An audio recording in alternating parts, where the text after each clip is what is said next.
নমস্কার বন্ধুরা, ঘটি বাটির রসুই ঘরে আপনাদের সবাইকে স্বাগত। আজ আমি বানাবো Sunday mutton curry. Sunday mutton curry করতে লাগছে আমার এই যে 1 কেজি মাটন নিয়েছি।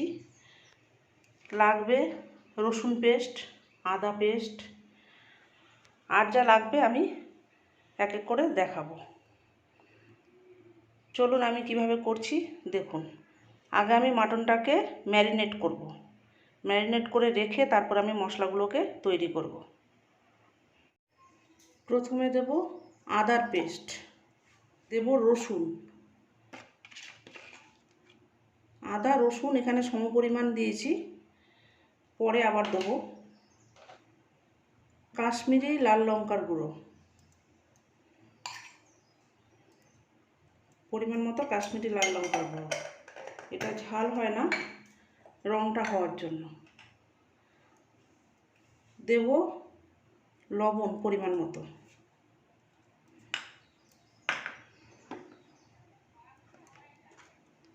এবার দেব ঝাল লঙ্কার গুঁড়ো 1 চামচ দিচ্ছি। কাঁচা লঙ্কা পেস্ট দেব, গোলমরিচ দেব। এখন আপাতত আমি 1 চামচ দিলাম। হলুদ গুঁড়ো দিলাম 1 চামচ, জিরে গুঁড়ো 1 চামচ, ধনে গুঁড়ো 1 চামচ। এবার দেব সর্ষের তেল, ম্যারিনেট করার জন্য সর্ষের তেল। এবার এটাকে আমি ভালো করে ম্যারিনেট করে নেব। ম্যারিনেট করে নিয়ে 1 ঘন্টা রেখে দেবো। এদিকে আমি মশলাটা বানাবো। আর সানডে মাটন কারি মানে একটু আলু না হলে ভালো লাগে না, একটু সঙ্গে আলু দেবো। বড় বড় করে কেটে নেওয়া একটু আলু এর সাথে দিয়ে দেবো। মাটনটাকে ম্যারিনেট করে নিয়ে আসছি। এবার আমি ড্রাই মশলাটাকে তৈরি করে নেব। সানডে মাটন কারির যে মশলাটা, সেই মশলাটাকে আমি তৈরি করে নিচ্ছি। জিরে, ধনে, কসুরি মেথি, স্টার অ্যানিস, গোলমরিচ, লবঙ্গ, ছোটো এলাচ, বড় এলাচ, জয়িত্রী, মৌরি আর দারচিনি, এগুলোকে আমি ড্রাই রোস্ট করে নিয়ে গুঁড়িয়ে নেব। মশলাটা আমার ড্রাই রোস্ট করা হয়ে গেছে। এবার এটাকে ঠান্ডা করে নিয়ে আমি একটু গুঁড়িয়ে নেব। এই যে দেখুন বন্ধুরা, সানডে মাটন কারির মশলাটা আমার গুঁড়িয়ে নেওয়া হয়ে গেছে। অপূর্ব সেন্ট বেরিয়েছে বন্ধুরা, গন্ধে পুরো মোমো করছে। এবার দেখুন এই মশলাটাকে পেস্ট করব। লঙ্কা, পেঁয়াজ, টমেটো আর ধনেপাতা, এই যে ধনেপাতার গোড়া, এইগুলোকে একসঙ্গে পেস্ট করে নেব। লঙ্কা, টমেটো, পেঁয়াজ, ধনেপাতার গোড়া সব এই যে মিক্সিতে নিয়ে নিয়েছি। এবার এটাকে আমি পেস্ট করব। এই যে কড়াইতে সর্ষের তেল দিয়ে দিয়েছি। এবার দেবো তেজপাতা 2টো আর পেঁয়াজ। এটাকে একটু ভাজা ভাজা করে নেব। পেঁয়াজটা নরম হওয়ার জন্য একটু নুন দিয়ে দিচ্ছি, তাড়াতাড়ি যাতে নরম হয়ে যায়। আর রঙটা ভালো আসার জন্য একটু সামান্য চিনি দিয়ে দিচ্ছি। এবার একটু এটাকে লাল লাল করে ভেজে নেব। এর সাথে ভেজে নিয়ে আমি তুলে নেব। একই সঙ্গে আলুটা ভাজবো। সামান্য একটু হলুদ দিয়ে দেবো, একটু কাশ্মীরি লঙ্কার গুঁড়ো দিয়ে দেবো, আর একটু নুন দিয়ে দেবো। আলুটা ভেজে নিয়ে আমি তুলে নেব। এই পেঁয়াজের সঙ্গেই ভেজে নিচ্ছি। মাংসটা যে ম্যারিনেট করে রেখেছি তাতে একটু মিষ্টি দই দেবো, সামান্য 1 চামচ মিষ্টি দই দেবো। এটা আমার ঘরে পাতা দই বন্ধুরা, দেখুন কি সুন্দর বসে গেছে। দেখুন কাজ করছি, পড়ছে না। ঘরে পাতা আমার মিষ্টি। এই যে এখানে আমি মিষ্টি দই 1 চামচ দিয়ে দিলাম। আলু আর পেঁয়াজটা হয়ে গেছে, আলুটাকে আমি এবার তুলে নিচ্ছি। এই দেখুন বন্ধুরা, ঘরে পাতা মিষ্টি দই। ভাতটা হয়তো দেখালে আপনারা বিশ্বাস করবেন না। এই দেখুন, ঘরে পাতা মিষ্টি দই। পেঁয়াজটা ভাজা ভাজা হয়ে গেছে, আলুটাকে তুলে নিয়েছি। এবার দিলাম আদা। ম্যারিনেটের সময় আদা দেওয়া আছে, আর একটু আদা দিলাম। রসুন, রসুনটাকে একটু বেশি পরিমাণে দেবো, ম্যারিনেটের সময় দেওয়া আছে। আবার একটু রসুন দিলাম।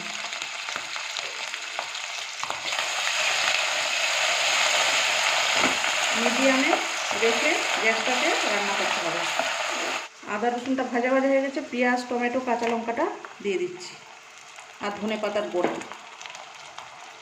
দিয়ে আবার একটু কষিয়ে নেব, কাঁচা গন্ধটা চলে যাওয়া পর্যন্ত। দেব একটু কাশ্মীরি লঙ্কার গুঁড়ো,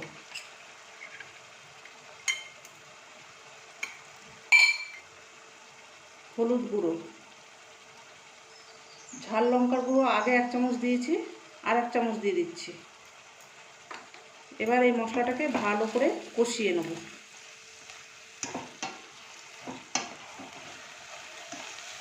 খুব ভালো করে কষাতে হবে। দেব এবার একটু মিষ্টি দই, 1 চামচ মিষ্টি দই দিয়ে দিলাম।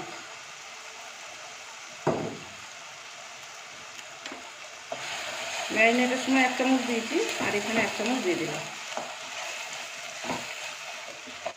দেখুন বন্ধুরা, মশলাটা ভাজা ভাজা হয়ে গেছে, তেল ছেড়ে ছেড়ে এসছে। আমি ম্যারিনেট করা মাংসটাকে দিয়ে দিচ্ছি।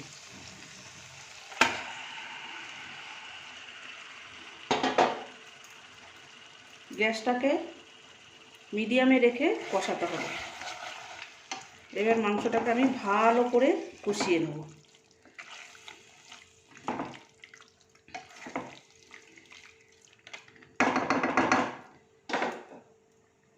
ভালো করে এবার কষবে। ঢাকনা দিয়ে দেব, দিয়ে কষাবো। এবার ঢাকনাটা খুলছি। এই দেখুন, মাংস কষানো হচ্ছে। খুব ভালো করে কষিয়ে দিতে হবে। মশলা কষানোর সময় আমি নুন দিইনি, ম্যারিনেটের সময় নুন দিয়েছি, প্রয়োজন পড়লে দেবো।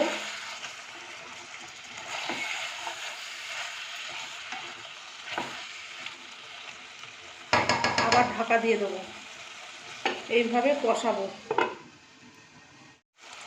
এবার একটু নুন দিয়ে দিচ্ছি বন্ধুরা, নুনটা একটু কম হয়েছে।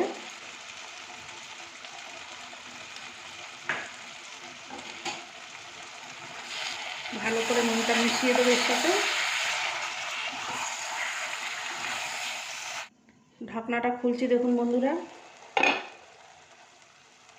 মটনটা দেখুন আমার প্রায় 60% মতো কষানো হয়ে গেছে। এবার আমি এটাকে প্রেসার কুকারে দেবো। এই দেখুন, আমি প্রেসারে ঢেলে দিচ্ছি মাংসটাকে।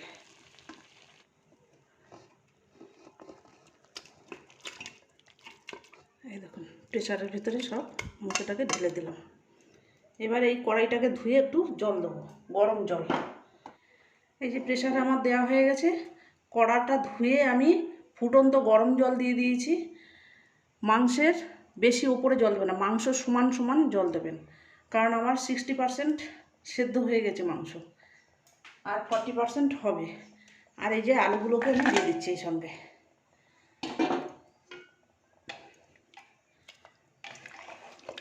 এই যে দেখুন, এইরকম জল দিতে হবে।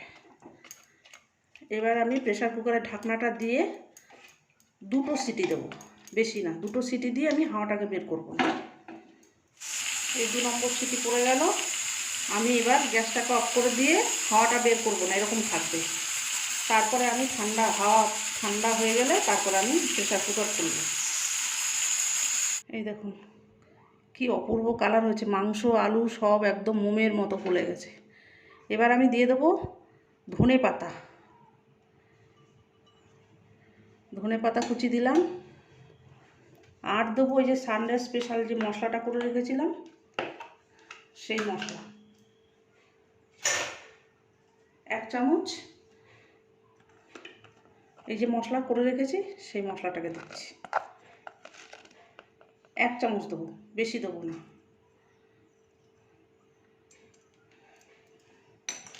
দারুণ খেতে হয় বন্ধুরা, জমে যাবে একদম। এই দেখুন কি সুন্দর হয়ে গেছে মাংস। আমার যখন কষাই তখনই আমার 60% হয়ে গেছে, আর 40% প্রেশার কুকারে 2টো সিটি দিয়ে হাওয়াটা বন্ধ করে দিলে একদম অটোমেটিক আপনার মাংস রেডি। সানডে যেহেতু একটু আলু না দিলে ঠিক মন পোষায় না বন্ধুরা, মাংসের ভেতরে একটু আলু দিয়ে দিয়েছি। আপনারা না দিলেও পারেন, দিতেও পারেন, আমি একটু দিয়ে দিয়েছি। নুন ঝাল একদম পুরো পারফেক্ট হয়েছে। এবার আমি আপনাদের সার্ভ করে দেখাচ্ছি। এই যে বন্ধুরা দেখুন, আমার Sunday special mutton curry ready হয়ে গেছে, সার্ভ করে দিয়েছি। দেখুন এই যে মাটন দিয়েছি, আর এই যে আমার গাছের গন্ধরাজ লেবু, গরম গরম ভাতের সাথে, একদম ধোঁয়াটা ভাতের সাথে অপূর্ব লাগে। এইভাবে করে খেয়ে আমাকে কমেন্ট করে জানাবেন। এরকম নিত্য নতুন ভিডিও পেতে আমার চ্যানেলটির সঙ্গে থাকবেন, সাবস্ক্রাইব করবেন, লাইক করবেন, প্রচুর প্রচুর শেয়ার করবেন। নেক্সট ভিডিও আসার অপেক্ষায় থাকবেন। ততক্ষণ আপনারা সবাই সুস্থ থাকুন, ভালো থাকুন, সাবধানে থাকুন। ধন্যবাদ।